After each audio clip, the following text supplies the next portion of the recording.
Hello, Canned Cream here, CC for short, and today I would like to talk to you about love. What is love? Baby, don't hurt me no more. Or to be more exact, is it a topic that MLP should cover? Now, I'm going to say something here, and you have to promise not to get mad. Flash Century was a good idea. No, wait, don't go! Before you hit that unsubscribe button, let me just explain my reasoning here. MLP has been a cartoon that has given us a series of life lessons, some of them presented out in the open at the end of the episode, others more hidden in the background, and a few that may not have been intended at all, like how some people are just naturally bitches. Looking at you, Diamond Tiara, the hell is your problem? So if we're running the gambit of preparing a viewer for life, then maybe it would be a wise idea to prepare them for the battlefield that is love, romance, and relationships. It's a topic more often than not parodied in cartoons rather than actually explored, the tried and true stereotype being that one or more characters spend the entire series fawning over another character, and it's usually one that they'll either never get or will never know that they exist, the most popular seeming to be a young boy in love with an older woman. Even MLP itself, a cartoon almost renowned for going against tired animation stereotypes, falls into this trope with Spike's fascination with rarity. I was asked before what I thought of this pairing, and I have to say, I'm not a fan of it.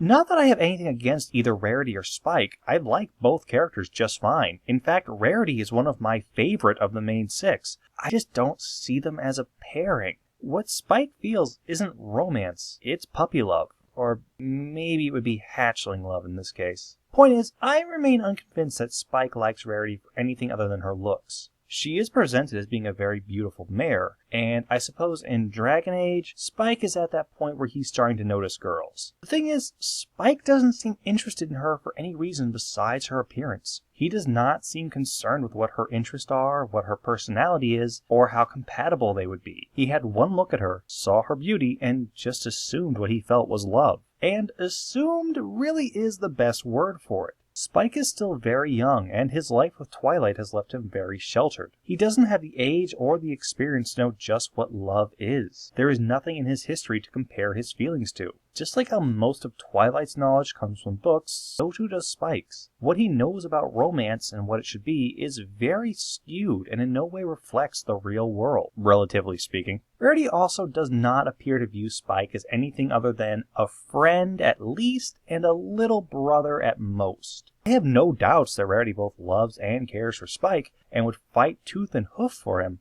but I do not see it as a romantic love. I believe that any connections between them is only a fabrication in Spike's head.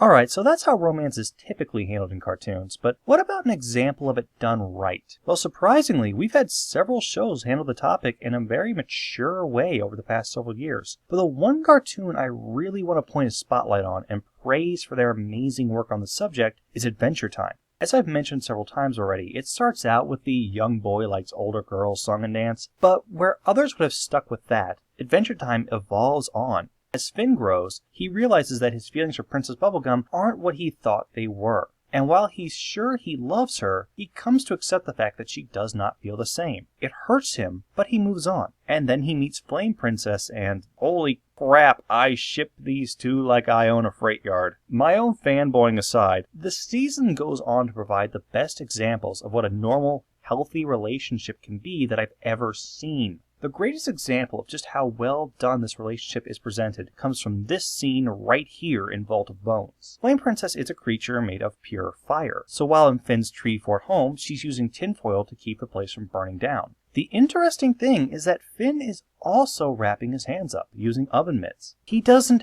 have to, though. He's clearly not going to burn down the house just by touching it, so why does he do it? It's because Flame Princess has to, and he doesn't want her to feel alone. He's inconveniencing himself for her sake. He loves her, and he wants to make sure she feels comfortable. A lesson that is only delivered harder as the episode goes on, and Finn learns that compromise in a relationship is a good and healthy thing. They learn from each other and adapt to one another. Normally, this would be where the story would end. After all, the hero has the girl. What more is there to tell? Well, Adventure Time makes a bold choice here and pushes things one step further. It shows how selfishness can ruin a relationship, even a good one. Finn thoughtlessly uses Flame Princess at one point, and discovers that he cannot just apologize and make things better. He learns the weight of trust and what happens when that is betrayed. It's a hard lesson, but one that has to be learned. And in the end, despite loving her, they don't get back together. Now, you might be asking yourself what any of this has to do with Flash Century. Well, everything. What we were presented with this character in Equestria Girls was the foundation of what could be a good relationship.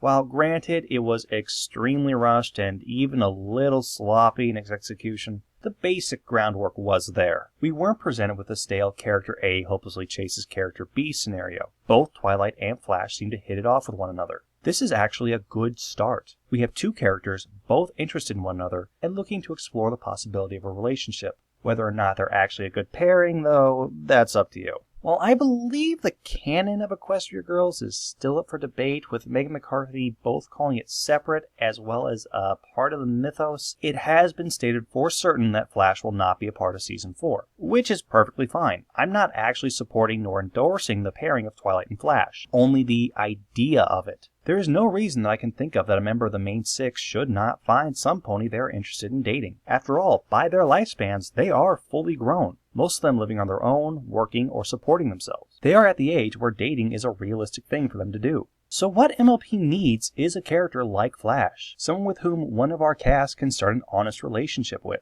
It would be an opportunity to show what a healthy one looks like, how it's not always the happily ever after love conquers all type of thing we often see romanticized in fiction. It can show the realistic struggle of balancing love, family, friends, and personal dreams without neglecting or losing one. This isn't to downplay what love can actually be, or to sound cynical about it. I'm only suggesting that MLP takes a page from Adventure Time and shows exactly what kind of give and take goes into making a relationship work. How, if you really do care for someone, you're willing to inconvenience yourself for their benefit. But it can also show how to save yourself from getting into bad situations where you're the one being taken advantage of. Whether or not love and dating and settling down is of any importance to you personally, that's your own decision to make. But as a species, there is that undeniable emphasis on settling down, raising a child or children of our own as a part of our contribution to society. And if MLP is going to be that type of program that wants to show what goes into being a good person and a good friend, maybe the time has come to expand upon that even further. As the show has gone out of its way not to treat its viewers like simpletons, as many other children's shows have,